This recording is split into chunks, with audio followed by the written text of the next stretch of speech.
Try be comfortable being uncomfortable, because when you finally do that thing that you were afraid about, you won't be afraid the next time. Sounding the part, I want you to sound like you sound now. Don't change that, because they employed you. And again, I'm gonna bang on the drum, they employed you because you are who they wanted. If you change who you are, they didn't employ that person. Be yourself. So something I wanted to ask you, so like I said, last year I did an internship, and it was easy to kind of go in early every day, work hard, do everything on time, ask for more stuff all the time, because I knew it was a limited time to try and get a return offer or extension offer. But now going into work, how do you do that so that you can, as you say, go up, progress with your career, so that you are bringing value? Like, what does it even mean to bring value, and how do you do that without, whilst actually getting the rewards from it? All right, guys, wait, hold up. So we looked at the analytics, and apparently 25% of you who watch this podcast are not subscribed. Now, that doesn't make sense, because if you're watching this podcast, then you clearly like it and you clearly want more. So the best way to get more is to subscribe. And guess what? Even do another thing, subscribe. Hit that little bell button and put the notifications on. So when we post this exquisite content, right, you'll get it directly in your notifications. So subscribe right now. Thank you. Okay, so when I talk about added value, it's very important to say, like, don't kill yourself. And it's not about kind of showing that you're doing like 3, 4, 5 hours, because you kind of work yourself into the ground. It's not the way. I say when I'm talking about added value, I say go in, do your job well, but take an opportunity to spot areas of improvement within your team, within the department, or anything that you guys can be doing to make your day-to-day better. Because you're going to go in, I promise you, and you're going to see, like, this is inefficient. Like, something you're doing on a day-to-day that everybody's doing is inefficient. Now, can you do something to change that? Because that can bring great value, and that's adding value. So you can, I don't know, save 5 minutes of every hour for every consultant within your practice. That's a hell of a lot of money that you've saved for the company. So just take a time, have a look after you've kind of joined, and see, like, this whole journey, this process that I'm going through right now, it can be stripped back, and it can just be shortened. This can be more efficient, and then bring that to a manager. So look, I would love to initiate a project to do this. I'd love to own this piece of work to make this outcome, and I believe I can do that. If you need something from them to be able to do that, speak about it, and that's effectively how to add value. So how have you gone about building that rapport with your colleagues, people above you, the people whose attention you need to kind of... Again, kind of taking me back to what I was saying before, literally just like be comfortable being uncomfortable, in a sense. Like, go and speak to people who you think potentially like, they might be like CEO level, or like C-suite, anyone. C-suite is basically like CEO, CFO, all of those kind of people. Just go and say hi, introduce yourself. It's nice to do those kind of things when you have like company, like away days, or just literally on a Friday in the pub, because there's generally like a culture around that within corporate world. Like, you can go on a Friday, have a drink, introduce yourself to somebody, like make friends in the business, and it will go a long way. Just take your time to do that. So how would you just add value in general? Like, even, let's say I wasn't even going into a corporate role, let's say in my summer jobs that I've been doing, how do I add value in my retail job, in my hospitality job? Okay, like a retail hospital. It's kind of similar, really. Just taking an opportunity to spot where you can improve on a service, or improve on time that is being spent for a specific role. In a retail world, I don't know, it might be like customers coming in and all having to line up in this specific area because there's like, at this time of the day, there's not a staff member on the till. Just suggest to your supervisor, saying, look, I've noticed at this time of the day, every day, we have a line building up because we've got somebody extra in, I don't know, like the fitting room, when they could be on the till. And that can just change the look and feel of your store if it's a shop. Like, you can get people coming in and saying, look, there's 15 people in the line, I can't be bothered to buy this particular item, so I'll just drop it in and come back another day, and they just don't come back. But if there wasn't a queue there because you just suggested that to your supervisor and they took your advice by taking somebody off another area and putting them on the till, they came, they bought that item, like, the revenue comes up for the store, and your manager looks at you as somebody who's like, okay, he's not just coming in to check in, do his job and go home. He's coming in to check in, he's adding that value, And if there's an opportunity to say, okay, I want to give somebody a little bit of a promo, or give someone an opportunity to take a supervisor role, or the next time something comes up, who are they going to think about? The person who added value. So it's kind of that taking an opportunity to just spot an area for improvement and then being vocal about it. Okay, so this week I was working an agency role, and there were 2 ways which I noticed some inefficiency. Okay. One probably wouldn't have been something that could have implemented then, and the other one was. And I brought up the one that could be was a quick fix, and the manager didn't really. She wasn't really listening. Really, I had to kind of explain it a few times, but I know it wasn't because I was unclear. It was just because she's not thinking that I can bring something that's gonna, make the work more efficient. She's just thinking, this is the way I've kind of set it out. It's probably the best way. And so I guess and because of that, I didn't bother mentioning the other way, because I'm only there temporarily, so it doesn't really, affect me. But let's say I was, how would you advise bringing, you've noticed inefficiencies, you can bring some more value here, you can help, but people who you need to be receptive aren't being receptive. How would you deal with that? It's a tough one, because as much as I've worked hard to get where I have got, I've had good managers in my career, good supervisors, and people that have allowed me to be able to kind of spread my wings and go. So it's a tough one. I'd say in this particular position, because it was a temporary role and it's just a bit of an agency work, in and out kind of thing, it's not so much of a big deal. Yeah. Now, if you were here on a permanent basis and you were looking to really look for improvements and push yourself up the corporate ladder, it's tough when your manager isn't kind of being receptive towards that. And you almost don't want to go kind of behind their back by speaking to somebody else, because they might feel kind of a resentment towards you for doing so. Yeah. So I'd say, see the way you approached the manager. You might have had a conversation about that particular thing you thought, and that manager didn't receive it in that way. We're blessed in this day and age because we have multiple ways to communicate now. So that manager might have been stressed that day, and they just don't have the time to speak to you and didn't have that time to comprehend what you were saying. Put a little business case together. It doesn't need to be like crazy. It could be literally just one pager. Say, this is my idea. This is what I wanted to do. Send it via email. And then drop a little 15-minute call or something in that person's diary and say, at the bottom of the email, say, I'll put this together. Then I've also put in a 15-minute call in a few days for us to talk about that. Because then you've now put a time scale on when they should actually be responding to you. They have to kind of read that before they have that conversation with you. It's documented. So even if they didn't really want to pay time and attention to it, it's part of a manager's role to listen to the people within them. So you've sent that via email, you've spoken to them about it, you've done follow-up actions to it. They have to listen to that suggestion. Now, whether they take it or not, it's completely up to them. But you've done the best you can do by vocalizing it, then doing an action and doing a following action to it. So I'd say, don't just look at the first action if it's shut down. Look at the different communication styles that you can use to get yourself heard effectively. And if all fails there, just look at somewhere else to do it. Yeah. I know you're enjoying this conversation, but I'm here to remind you that this episode is sponsored by Goodman Beard Oil, plant-based, chemical-free beard oil to soften and moisturize your facial hair. Order now, goodmanfactory.com, and use code GPOD1 and become a good man today.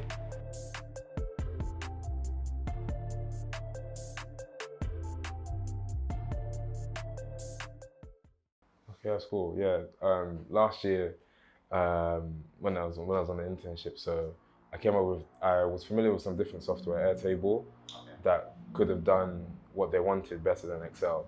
So I said to the guy I was working under, can I do it on this? And I'll also do it on the way you want it. Yeah. But I just want to do it on this to show you like it could be better. And so after that, we went out for some drinks with the company. He said, anytime that you can save me time like you did there, just do it. And I found thereafter, they were way more receptive to my ideas because you've done it once where you've shown, you can help. It's kind of taking us back to that conversation I said earlier, when they see you're somebody that can do things, they trust you. And when you have trust, that's when you can do more. They start giving you things like budget to be able to do certain things. They give you time off your day-to-day job to spend time doing other things that are outside of your kind of working remit. So yeah, I guess you're an exhibit of what I was talking about. When you go into your new role that you're going to be starting, like really take the opportunity to see the lay of the land and see how you can improve upon a specific area, and then talk about it. Spend time in the pub, have conversations with it, let people know on the internet what you're doing, because you're an exhibit of what I was just talking about. If they know that you're somebody that can do something successfully, save them time, effort, money, all of those kind of things, you're going to get all of that in abundance. So yeah, well done for that one. So you mentioned trust there. That's interesting. I would say that's like a quality or to have. What other qualities would you say are important for progressing your I'd career? say trust is everything. Integrity is everything. For them to have the ability to know that, I guess trust and integrity go hand in hand, right? For them to know that if we're leaving this particular thing with this person, it will be done. And that's everything in business, because you're going, I don't know if your company's going to be working with different clients or whatever. A manager needs to know that if I'm leaving something with this particular person, I can trust that it's going to be done. And if they have any issue, they're not just going to bury their heads in sand. They're going to speak to me or somebody else to see if they can get help to get that job done.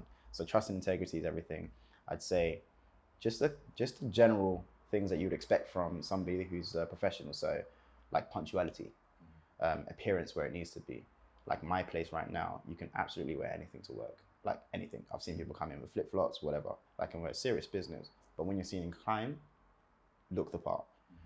So just trust that individual when the time is right to look and perform in the way that is adequate for the role. So yeah, just the general things, trust, integrity, and somebody who is effectively a doer. Look for an opportunity to do things and just do it. Get the job done at the end of the day, because those are the people that go the furthest. Okay. So what about networking? So how do you go about that? How do you become more confident networking? So for example, I'm not someone, I was quite shy. I'm still quite generally a quiet person. However, I realized if I just say to myself I'm shy and quiet, I'm not going to go anywhere. I'm not going to meet anyone. Nobody's going to know me. So I had to find a way, or whether it was pretending to be confident until I actually became confident, and just throwing myself out there to build my network.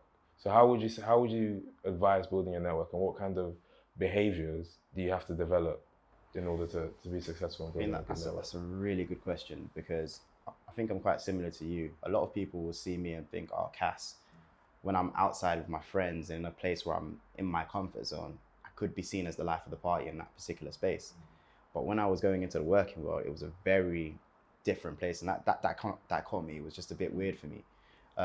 So I wasn't very confident at all within the working world. So I needed to find a way to channel that confidence, because when I first started, I wouldn't even speak loud. So I was very timid, to be fair, and that's not the way you're going to progress in any shape or form. So I developed different ways to be able to deal with that and push forward.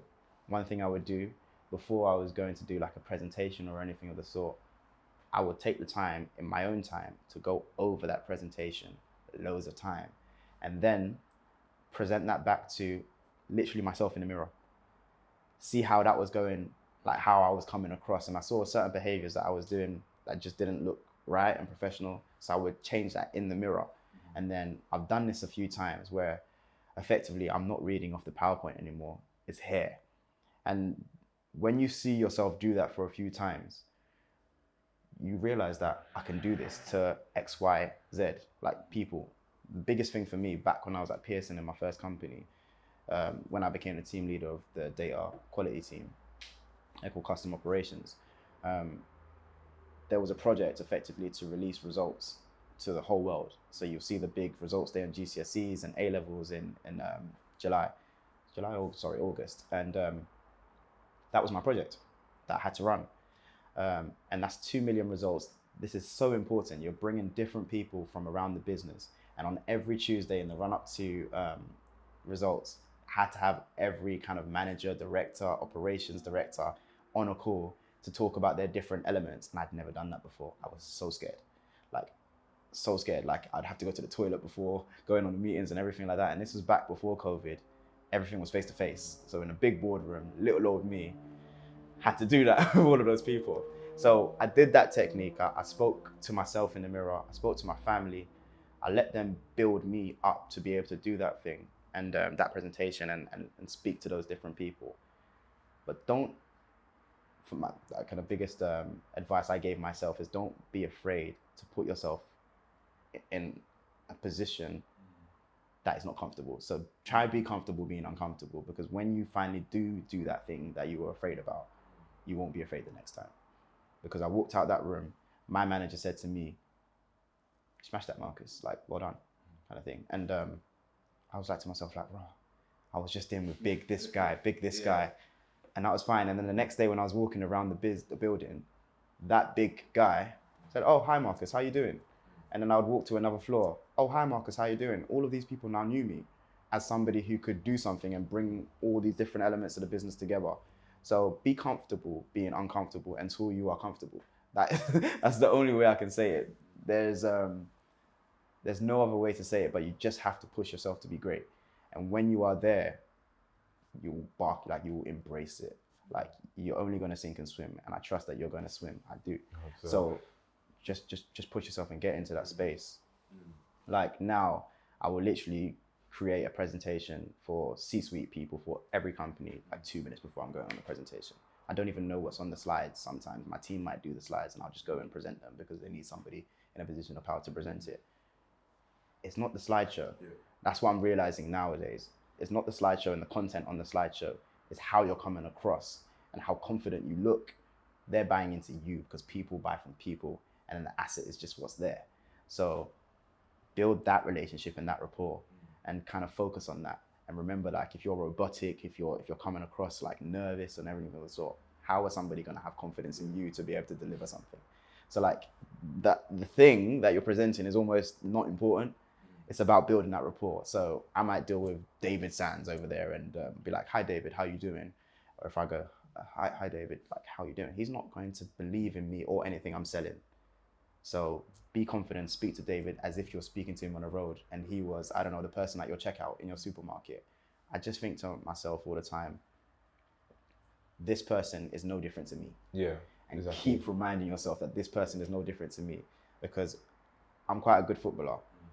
If it was on a football pitch, me and him, curtains. Like, so why in this space shall I feel a less man? Because if it was on a pitch, curtains, I would run rings around him. So I just always envision to myself, whenever I'm feeling a little bit nervous or anything of the sort, we are the same. And I know what I'm going to talk about. So it's up to me to just talk about what I know. Yeah, so that's pretty much it. Yeah, I wanted to touch on something you said earlier. You mentioned like some of the qualities you need, looking professional, and some of those sounded like things you kind of just, they're not concrete things you can point to, you kind of feel it. Yeah. How do you learn those? So me going into a new environment now, how do I learn what it means to look professional, to look the part, to sound the part? How do I acquire and those kind of behaviors and learn the culture and assimilate into that culture without losing myself, without changing who I am? So one thing I just noticed when you just said there, looking the part and sounding the part. Looking the part, I think is quite easy. If you're in a professional world, there's a code of conduct and they'll provide that to you. So you'll be able to see like what's acceptable. In this day and age, it's very kind of relaxed now. Yeah. So you can kind of pretty much wear what you want generally. So that's fine. Sounding the part, I want you to sound like you sound now. Don't change that, because they employed you. And again, I'm going to bang on the drum. They employed you because you are who they wanted. If you change who you are, they didn't employ that person. Be yourself. So yeah, just literally be yourself, because that is in itself is bringing value to the company. I see like all the time with these big companies and them doing like kind of huge faux pas in the media because they've let out specific communications or campaign, and it's degrading a specific type of people. If you are going into a company and you're changing the way you are to conform to a look or feel that you think is what they want, you're not going to be brave enough to say, what you're doing there, guys, is wrong. That communication shouldn't be going out because it's going to be ostracizing a specific type of people. And I promise you, 9 times out of 10, there was a boardroom meeting where they discussed that communication that was going out. and there was a person that looked and felt just like the people who they're going to ostracize, that didn't feel comfortable to say that because they've looked and they've tried to look and feel like those other people. Be yourself, because you can add value, again, added value by just being yourself and saying that's wrong. So yeah, just be yourself, be professional, 100%, but be yourself. Like, don't change your hair. Don't change the way you put yourself together. As long as you are professional and you do your job, be yourself. Yeah, and I think it's one of the main things. Once you know you're good at your job, once you know, maybe not football pitch for me. Once you feel the way you feel on the football pitch and you have that confidence in your work and yourself, I guess, you know, nobody can really tell you anything. It kind of goes back to that investing in yourself thing. See, I took the time to invest in myself and become, at the time, the best project manager. I think I might be biased, but I think I was the best project manager in the business at the time. And that's because I took the time to invest in myself, and then also invested in those soft skills to make sure that I could like build rapport with different people. And I went over and above my job, kind of doing commercial elements that weren't really part of my job description and everything like that. I became a well-rounded consultant. So no matter if I had my hair short, my hair long, there was loads of times when I was just not the most put together in that particular shape. It's the way I'm built and the way I've been brought up to have things look this particular way. I can't go and change that to look and feel more comfortable within a specific place, because my work does the talking. I'm still able to build the rapport. And if I go and do that, then I'm going to be kind of taking away layers of who I am, and I won't be able to produce in the same way. Because I always say, unless you feel totally comfortable within your own skin, you can never perform. Taking yourself back to the football space, when I was younger and I had an opportunity to go pro, I used to get nervous. And then did you injure your knee? No, I didn't get. You know what? Ask a lot of people that say I was in a club or whatever. Who was your manager? They won't be able to answer. But anyway, I used to get nervous when I have big games and I wouldn't perform the way I should perform. And I didn't get to the heights that I should have got to. And I had the tools. I was good enough, clearly, but I just didn't perform because I allowed myself to get nervous. Now that's the big thing that I try and bang on the drum to people. Like, listen, if you understand what you need to understand to do the role, don't allow that fear to get into, because you know what you're talking about. So let yourself flourish and you will be great. And it takes some mental coaching within yourself, but you need to continue to tell yourself, like, speak to it. Those affirmations, you might need to write it down on a board, read it every day. Like when you're brushing your teeth, like, I am great. I know what I'm talking about. I'm going into these things. Like, do those things and I promise you it will come into fruition. I'm a big opponent of speaking things into existence. Like, I started maybe doing this like 3 or 4 years ago, like speaking things into existence and saying, look, I want to be doing this at this point in time in my life. This current role that I'm going to be moving to now as I'm leaving the company in the next couple months, I spoke it into existence. I took on a different role as heading up like Europe effectively for no pay rise. Genuinely no pay rise, and I've done this for a year, but this was part of my plan. Unless I had this level of like management on my CV, I was never going to be able to get the role that I'm about to go into.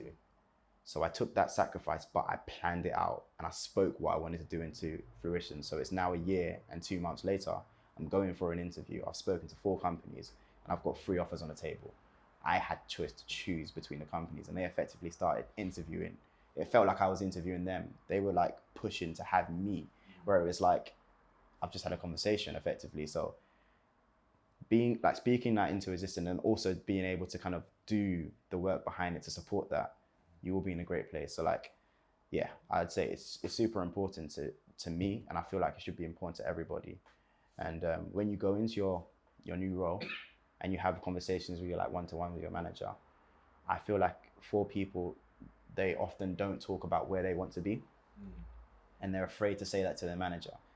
Let them know exactly what you want to be doing. Like, let's say I see myself in this particular role in a year's time, and let your manager know that from the jump. Like, understand that, because unless they know that, how are they going to support you to get there? Yeah. They'll think you're happy in your role and just sit there. Like, let them know exactly where you want to go and the time frame to get there. Yeah, I did that from the interview. Well, I was told it would be received well, and I guess it did. But right from I asked them, what's progression like? How do I get to this place? Because you need that. You need to know where you're going, but you also need the people who are going to help you get there. Correct.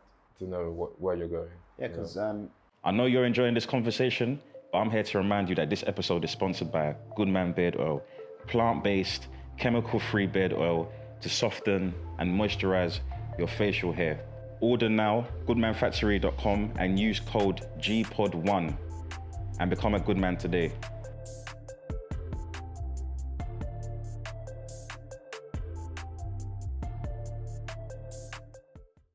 if you go in, you're going to start a new role. If you're going in, and you're starting in, like, you're just a fresh out of uni, so you'll probably be quite junior in the team. There should be a progression path, and to support that progression path, there should be like a progression, like, checklist of things that you can kind of do. When you first go in, ask for that. Let them know, like, oh, cool, I have ambitions to get to this particular time by this time, and what is the pathway to do that? Speak to your manager and like kind of push them to, like, if they haven't got something there already set, produce something that you can follow so that you can evidence everything you're doing. So, like, say you've done something that's a bit outside of your role, like, and you've had good response from a client or something of the sort, take a screenshot, put it in the bank. Like, so when you can build all of that evidence, and then when you come through a promotion cycle and you're like, okay, it's time to move forward, you go to that bank and say, I'm having this meeting with my manager. I've taken screenshots and evidence of everything I've done to prove that I'm in this position. Let them say no to you. They can't. Yeah. Sorry, go on. They just genuinely can't. Yeah. No, two things I wanted to go bounce off of there. Firstly, do you track things that you've? So how do you keep track of things that you've done? So again, in an internship, this is a short amount of time, so it's very easy for me to say, every day I'm going to write down what I've done, or every week I'll keep track of everything that I've achieved. How do you do that in your work? Do you have a diary or some sort of tracker? So for me, I'll split it back in kind of two ways. Right now, it's bigger things. Like, so I manage a P&L for Europe now, so it's more about year-on-year growth. I've been blessed, and the team has done great work with me to have year-on-year growth of over 100%. So we smashed it. And that enables us to be able to do more things like add into the team recruitment.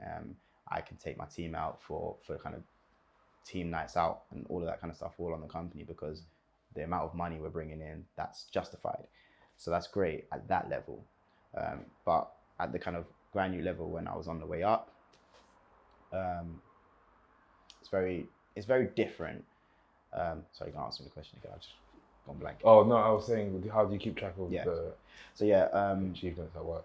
In the kind of, when I was a junior and kind of coming up and keeping track, it's not so much keeping track on the day-to-day achievements and everything, it's the bigger things that you're doing. So I don't know, say you're working with 2 different team members to achieve something for your group, and you've taken a record of what the situation was in the beginning, worked through something and taken a record at the end, there's going to be a clear change. And that benefit that you brought to the team is what you should be screaming about. So I would take record of that.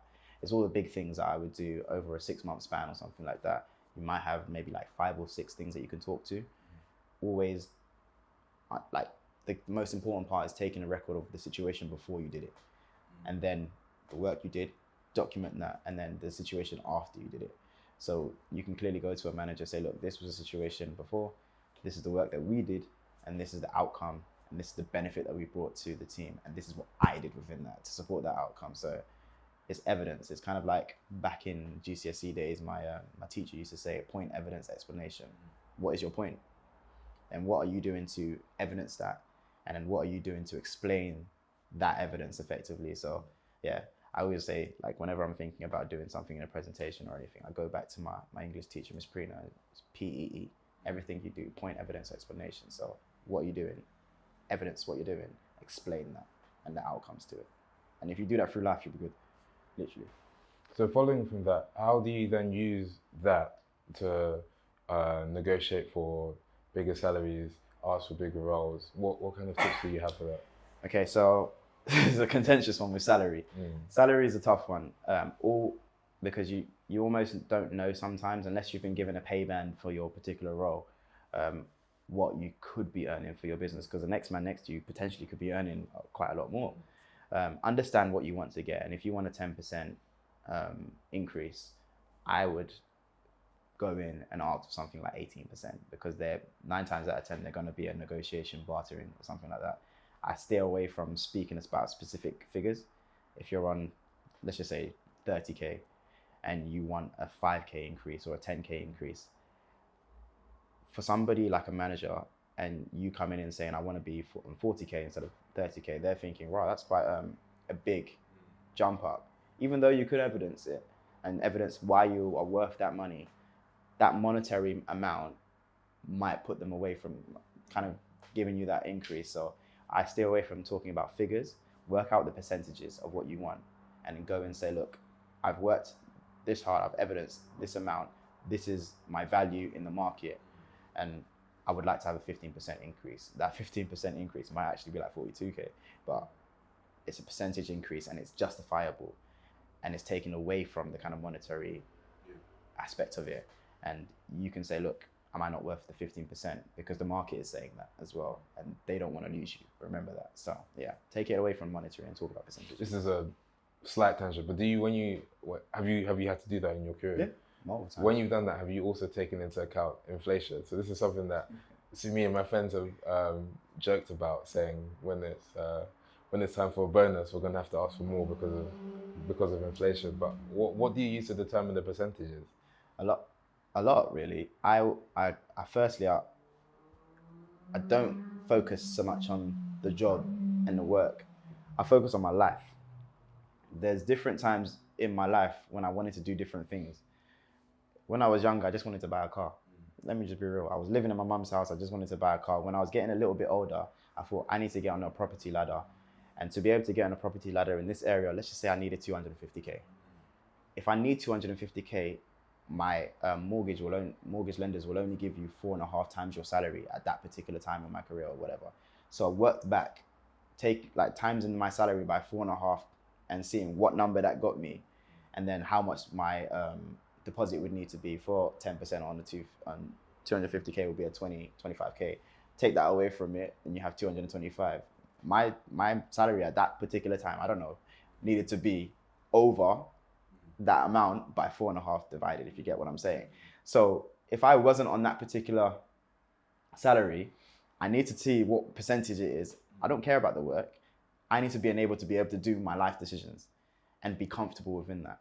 So that would enforce what I would go for in terms of a salary. And if I can't get that within that specific role, I would move.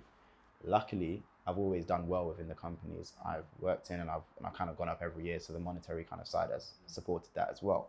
So I've never had to do that, but let the life dictate what you want to do, and don't kind of go through the monotonous small increases in work, because I promise you, unless you ask for it, and unless you detail out to your manager what you want to do, they'll literally just keep popping you on the little incremental gains, because that's just what they do. Mm-hmm. So you've been fortunate in that you've enjoyed where you've worked and you've been there for long periods of time. What about any of your colleagues or friends? What would you say is the kind of recommended amount of time to stay somewhere before you're like, I want to change?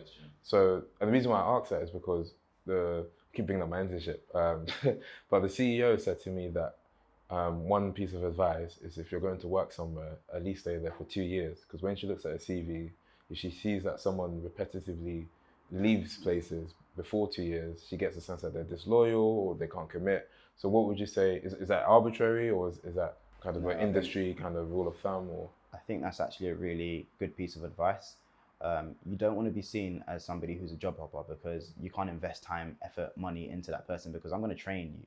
When you come into my particular team, I'm going to train you, and I'm going to put my effort into making you the best consultant you are. And if I feel like within 6 to 8 months that you're going to like leave, I've wasted all that effort in you, and I'm going to have to put that into somebody else, let alone the cost of recruiting. So we are going to be dealing with agencies who are going to be taking a percentage of the role that I'm going to be taking. I'm going to be recruiting for. We're dealing with the communications, the loss of revenue that I haven't got someone in situ. There's a lot that comes around just filling a particular position. So that is a good piece of advice. I would, in my 20s to 30s, 20s to 30 is the year where I feel like you need to make the biggest moves in the shortest amount of time, because it's socially acceptable. When I've just turned 30, Now I'm in positions where I need to add value. I'm about to do a digital transformation for a new company, which is a 2-year program of work. I'm at least going to be there for that period of time because I need to be able to show that I came in, I ran that, and I finished it to success. So I'm at least there for 2.5 years, 3 years. But at this time, as I told you, my career's been 9.5 years and I've had 9 different roles in 2 companies. If you do not see an opportunity for you to progress past the year, I would say go. Do the year, finish a full year, have that experience. But if you don't see a position for you to grow, or you've spoken to a manager and you've kind of hit a glass ceiling, move. Don't just move for the sake of moving for 2, 3, 4K, because it's not worth it in the long run. But work that full year as long as you're happy in that role, and then move. I think when you're in your 20s to 30s, a year is a good time on a CV, because if they know they can bank on you for at least a year, year and a half, that's fine. Yeah, and like you said, that progression isn't always monetary. So you took on becoming the manager of Europe with no salary increase, but now that extra responsibility that you've had is almost like leverage. To use. Leverage is everything in the game. So again, I took on this role with no salary increase, and I knew what I was doing because I knew I needed to build that leverage and build that experience within my CV so I can go and get that role. So I think we'll probably end on this particular area within that space. So effectively I did that, got the experience, managed the P&L across Europe, which put me in an amazing position when I'm going to interview. I then talked about that interview process, which was really easy. If I'm going to be completely honest, I was surprised how easy it was, because the things that I was doing enabled me to then go into another company, speak to those things, and clearly them seeing that I'm adequate to be able to take on that role and bring value to that company, because I've obviously done it at my own company. So I say that to say, understand what position you are in at that time before you're making a decision such as that, because it's not advised all the time to take on additional responsibility or additional effort for nothing, effectively, because I wasn't effectively valuing myself at that point in time. I'm working beneath my value, if you get what I'm saying. But I knew what the vision was. Yeah. And it's important to not just get lost in the day-to-day. I put a time frame on it, and I kept to that time frame to move on. And I say that to say, now that I'm going into my new space, and the 3 offers that I had on the table for those companies, considerably more than I'm on now, and it paid off. Understand the vision, basically. I'm saying, if you have the vision, you know exactly what you want to achieve, and you know what the end goal, monetarily wise, like job wise, in terms of life and what you want to achieve for yourself, you can make a sacrifice for like a short term, for a long term gain, but understand that and really do the maths to make sure it makes sense.